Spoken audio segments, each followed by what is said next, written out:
Today we are with an exceptional journey all the way from Santa Marta, Colombia to Cairo. We're going to discuss how to turn our life into more success and define the purpose of what we are doing. Val, could you please introduce yourself and what you do for business?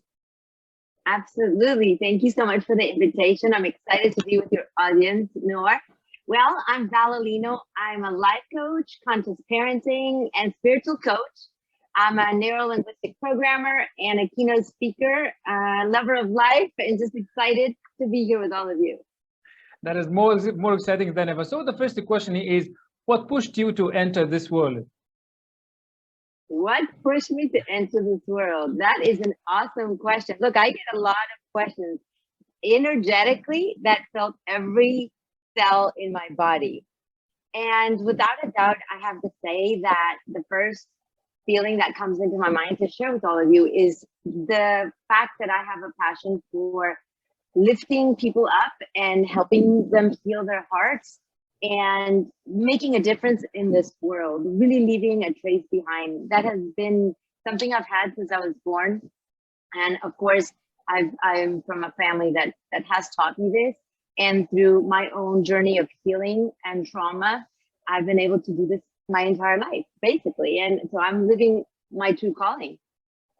So you can help people like gain more focus on what matters in their life. How would that happen? Well, a part of the life coaching, I guess having all the three different coachings that I have, I am a very diverse coach. I'm not the typical coach that has a specific strategy. I really cater my coaching to the needs and the feelings and where the client is at that particular moment, where the person is at that moment. So while we are taught all these techniques and forms and games and strategies to do in our coaching, I really have a gift to connect with people's heart. I think that is my biggest asset in my coaching. And I'm able to bring out what that person is seeking. How? Well, you do coachings and we tap into what the ache is. Everything that we are living, everything that we are seeking has to be related to, or if you're not being able, you're not successful to accomplish it, it's obviously we know because it's a past trauma or the way you were raised.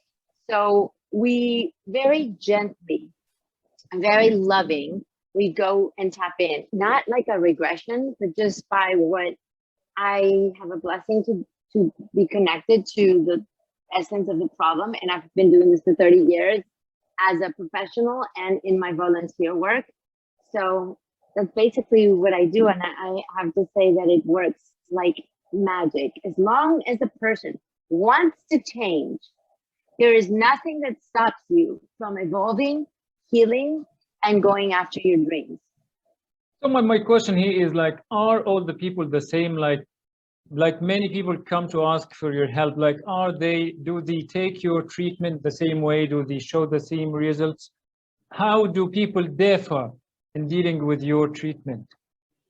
Okay, first I'm gonna shy away from the word treatment. It just energetically also brings a lot, like I'm no doctor. It's a practice. There are tools in the coaching industry that we use to help this person.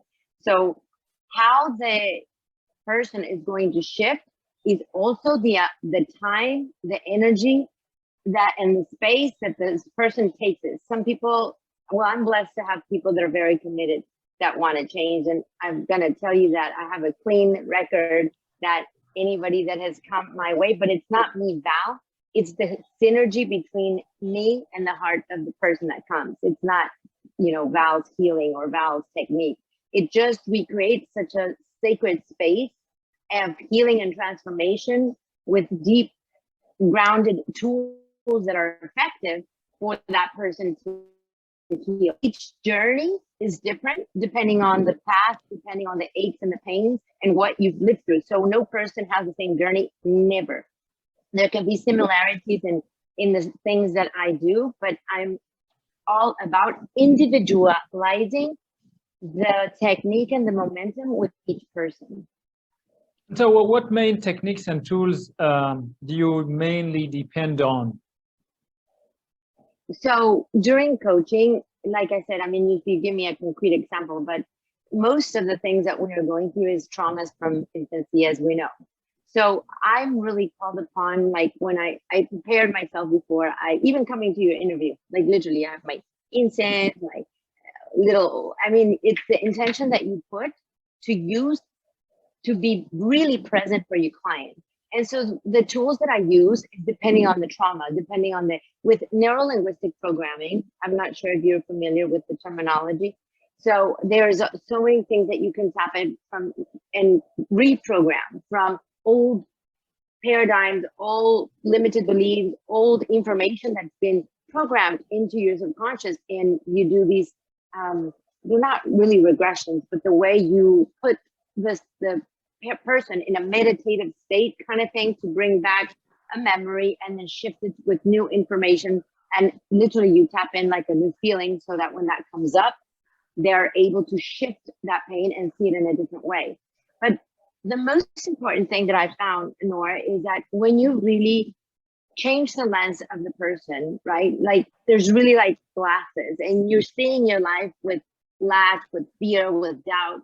When you're able to shift and put new glasses on, and I do a lot of visualizations and a lot of things to put the person into the shoes of the other person, but not just by saying it. We do deep in making momentums and actually recreating scenes, and the right questions lead to the openness and oneness of more possibility. More questions, more possibilities.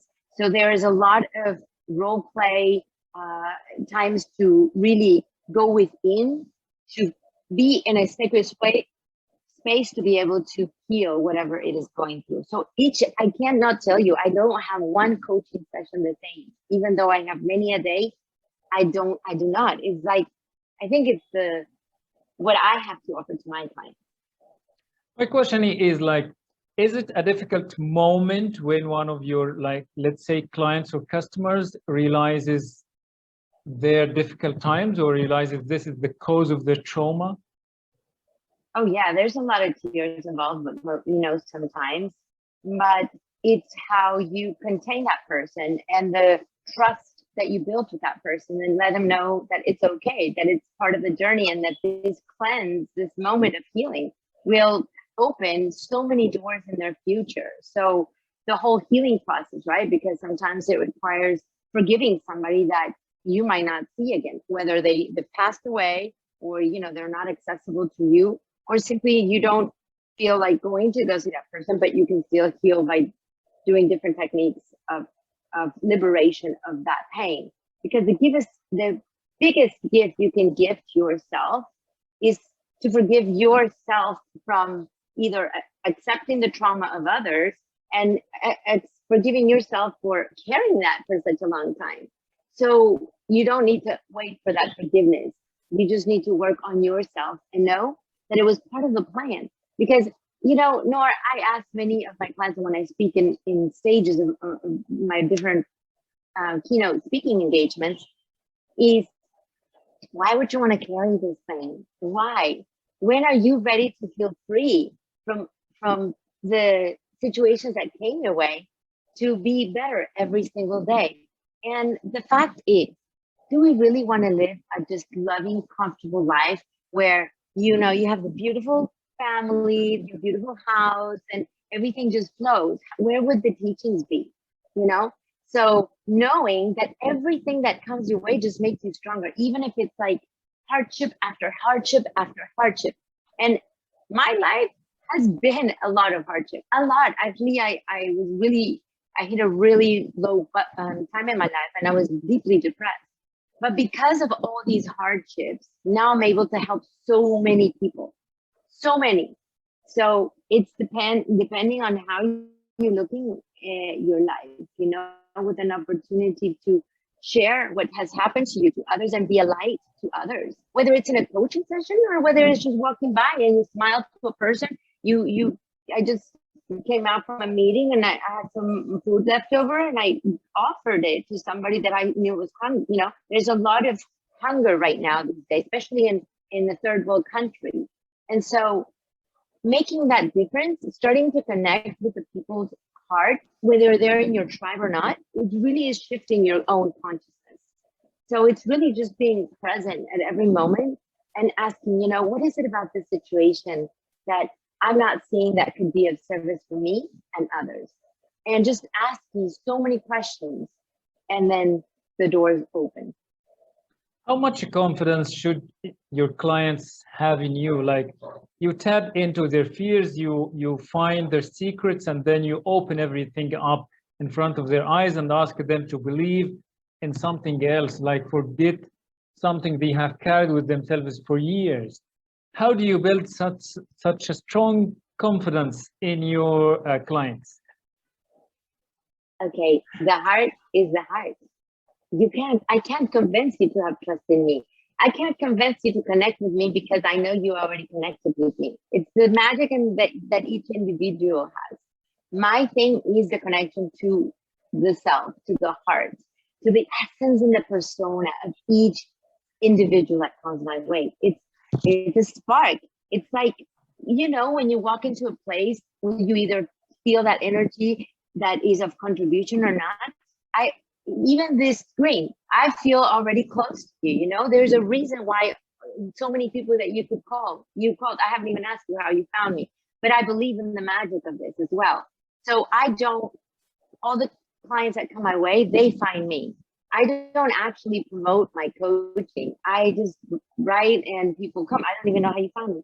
So when you are in your essence and you have found your true calling and you have done the work, and listen, it's not you have done the work. We got to continue doing the work day to day. Don't think I'm all beauty patootie healed because I'm all these titles of coachings and I help so many people. I'm completely humble and a human being that I need to be working on myself and walk the talk so I can be an example to not just my clients, my friends, my tribe, you, the homeless, my service work. I want to be able to be authentic and congruent. I teach, one of my biggest things is I teach public speaking, because what happens, so many people have this truth that they want to come out. I have a signature course that's called Speak, Connect, and Grow from the Heart. It's always sold out. It's just really powerful, because I'm not going to teach you, okay, you got to do the 3 voices. You have to do the hero's journey, 1, 2, 3. You can look at that in the internet. I go deep within your heart and see why is it that you're not able to use your voice in a way to voice your truth and to be an inspiration to others. What has held you back? Who has told you from where it's coming, for how long you've been carrying it, and liberate you from all that? And then your voice just goes, wow. And it's a transformation that you see. Well, this particular course is 8 hours. And the first encounter, when I say, okay, what brought you here? And people are like, they can't even look at the green dot. They're like, just an introduction. And now many of my students are doing keynote events. They're coming on stages that in 8 hours. So Val, how do you do it? It's because I believe in the power of healing. I believe in the ability that one has to get out of where they are and go. I don't even like to say go after. You don't have to go after. Everything is already inside. It's just tapping into it. It's gifted to you. It is gifted to you. It's just has some dust and spider webs. So the work that I do is take that out. I don't say go seek. Oh, I know. Let's go search for your mission here. Let's see who really you are. No, you go back to the heart, and it comes out in just a couple of sessions. So as you can tell, I'm really passionate about what I do, because I see transformation after transformation, and my audience is very, it varies. I actually have spoken in 10, 11 universities now. So a lot of people, and I know that's kind of your target. So from starting in the university, like, why are you there? What's the motivation? How do you continue the spark? And you just starting, oh my God, 4 years to come, or, change the shift. And then once you get out of there, what do you do? Why are you studying that? Are you there, because your parents told you that it's the career that you have to take because it's the one that makes money? To all your audience, if you are there, I don't care. I mean, with all the respect for all the tribes and families and cultures, please, one thing, if it doesn't vibrate in your heart and you don't feel goosebumps every time you're in a class and just really loving it, please make a shift. Do not wait those 4 years. Your parents will be your parents regardless. Oh, I'm going to disappoint me. They're going to disown me. They're not going to disown you. But the happiness, it doesn't come from having a career that pays you the money. I never know where I'm going to live, or at least this stage of my life, because I have a really fun story if you want to know how I got here, but I'm going to let you ask the questions. But I have a really good story to tell. It's your turn, you ask, because I'll keep on going. Okay, my other question here, you mentioned that you have been through some difficult times in your life. Then what does life balance mean for you? Everything. So here's the thing. I adore my work. I don't see it as work. So I can be coaching and doing seminars and workshops, and then all of a sudden I can be like, I forgot to eat, right? Or I forgot to take advantage of going to the beach. So I have to make an effort. Val has to make an effort because she's so in love with what she does. So I put alarms. I have to set an alarm to eat. I have to set an alarm, in the mornings I go to meditate here on the beach and stretch and do yoga and walk. But if I don't set an alarm, it's because I want to get to this. I want to get to this. We have to ask and feed all of you that, if you're just working and not connecting to your loved ones, to the things that you like to do, to really having some time for you and connecting just with you. How many people really take time to be on their own? I just posted yesterday something. I'm like, I'm having a date with myself. And I had a blast. Before I hated, I was like, what were people going to say? That, oh my God, this girl doesn't even have somebody to go with, to eat, or culturally, which I break all paradigms of culture now. Okay. I don't want to, I am actually from Mexico and I'm Mexican, but I break all that paradigm. I don't want to be pushed in a circle, in a community. I want to be of the world. You are in me, I am in you. But for the purpose of this conversation, I don't want that to cage me, right? So I just want to be living my own truth, not mattering where I'm from or my culture. But my culture did tell me that it's not okay to go eat by yourself, especially being a woman. And you know what? I break all that, break all those paradigms, because what's wrong with that? I have a blast with myself. I love myself finally. It took me a long time, but I like that. My other question here is like, you mentioned that you set alarms for your certain things. Like, how important is time management, especially in a professional life? Good. You're asking so many incredible questions. So time management is key. Now, we have to also be flexible, right? Because if you are one person to just live by the agenda, right? Because even when you're at school or the university, obviously you have classes, but then what happens if one class changes, or, the professor, whatever, we get so tied up. Oh my God, I had this. When you learn to flow and understand that things happen for a reason. Just today, I had a client before you, and I was running really kind of tight, but I still went and did my meeting, and then it worked out. She changed it to after you, and I'm not attached to I could have done this, I should have done that. I asked, what is it about the situation that I'm not seeing at this moment that is causing me some hardship, and what can I learn from it, right? So you start because obviously we're not in control of time, but there's so many reasons why things sometimes happen. So within time, I want to invite the audience also to not be so pushy about time. Yes, of course, be there showing up for yourself or your professors or your family, but be okay to fluctuate, to imagine now me that I don't even know. I know that I'm speaking to you these 3 seconds and I don't know what's going to happen the next 2 seconds, because we shift every 3 seconds. I have like a 3-second rule. That's all I can tell you. That's all I know about my life, these 3 seconds. That is awesome. So that's exactly leads to my next question. Like, some people may sometimes feel they are stuck. How to overcome such situation? So when we get stuck, here's the thing. We're so blessed to have this body that actually tells us when something is wrong, right? Because you get heart palpitations, you sweat, you start getting nervous, stomach ache, all this illnesses that you get. I mean, your body's manifesting that something is wrong. So you're getting stuck in a situation. So the problem is that we don't slow down enough to even listen to that or feel it. We only feel it once we have heartburn or we have gastritis, or I don't know how to say it, like gastritis in Spanish, where you have the ulcers in your stomach because of the stress, right?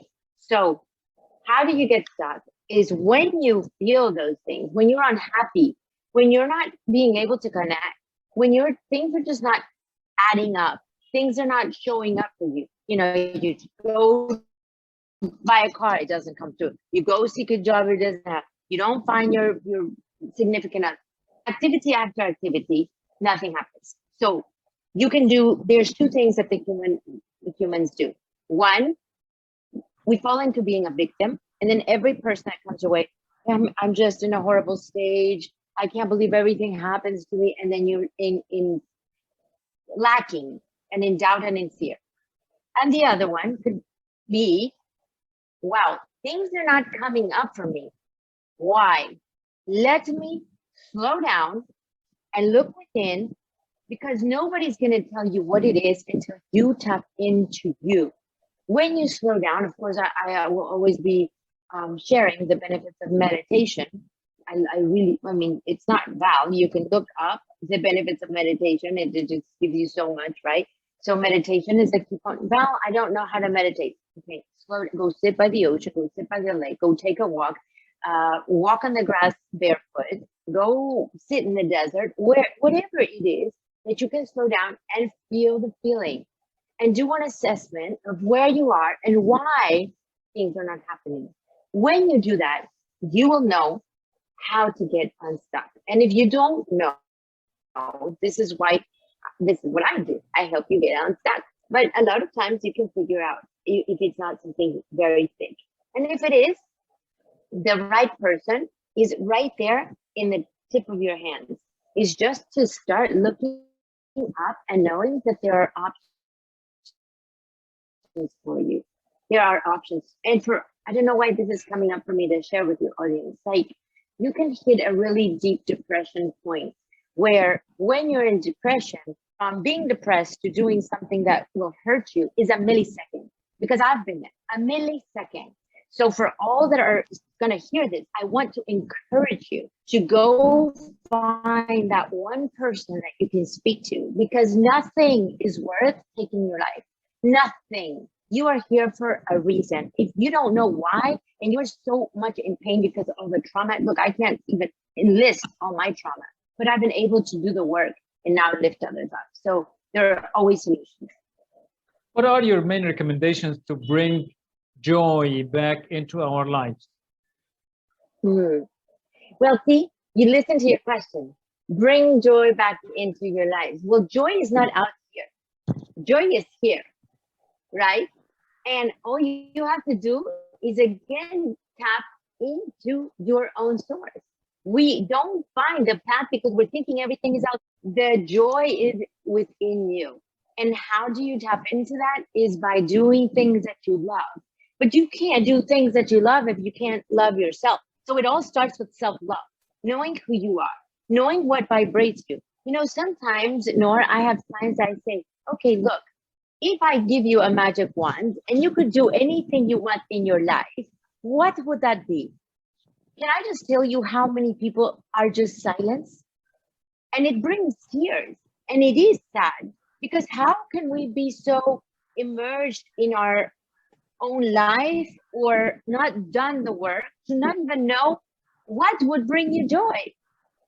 So I know that some of the people that will hear this will not have the answer, and it's okay, because I've actually, you know, everybody has been there at some point. So the answer is, when you slow down in life, nurture your soul, your mind, your body, and spirit. What does that mean? Taking care of your habits, exercise, do to others what is your soul, do to others what you like to be done to you, lend a hand, live a life of service, and just wake up with gratitude and end with gratitude your day. Those are huge elements that are going to give you happiness. And as a server, person who has done service work his whole life, I have found all the biggest life lessons in my life doing service. I have had the most joy doing service, and I have been out of my most horrible times in my life by giving to others. So there is a paradigm or a misconception, and I wonder if you have heard this, where they say you cannot help others until you help yourself. Have you heard that before? I can tell you all that is a lie. That is a lie. When you are depressed and sad, and you go share a meal with the homeless, I keep on looking out there because I have a group of homeless that I serve here. And you sit and you don't feel strength, and then you see them happy and being grateful to you and blessing you and telling you their stories and how is it that they got to the streets and they give you life lessons. How would you not rise from the dead? How? Tell me how. So Val is going in life, breaking all those paradigms, all those things that we have been drilled in our subconscious since we are little. No, you can't tell somebody you love them. Oh, that's wrong. This you shouldn't. That doesn't look right. If it feels okay to your heart and you're doing it with the pure essence of your soul, how can that be wrong? It cannot be wrong. Love always wins. Love defeats fear. Love is the answer. We should all live using our heart as a compass of our path.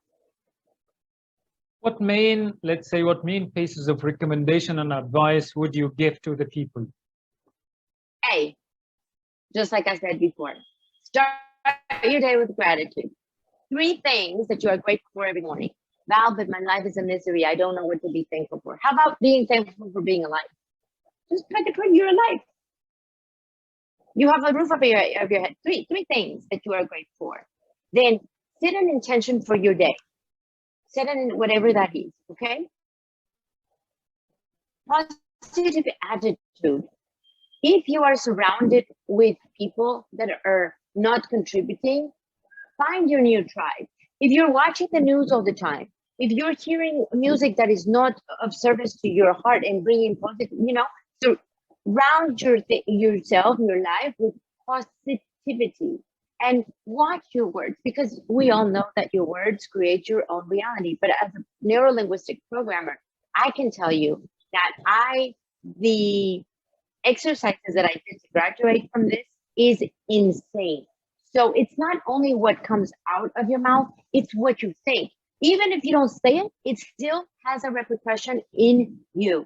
And not only in you, in those that you're wishing ill. Because if those that you're wishing ill, and you're not even saying it, and they are for whatever reason in a low vibration and not whole, they will still be affected. I saw this. Your thoughts are so powerful. So create them in a way that they are of service to you. I want to tell your audience to do what they love. It is not about becoming wealthy and millionaire. Money, we have seen so many people that are rich and they are miserable.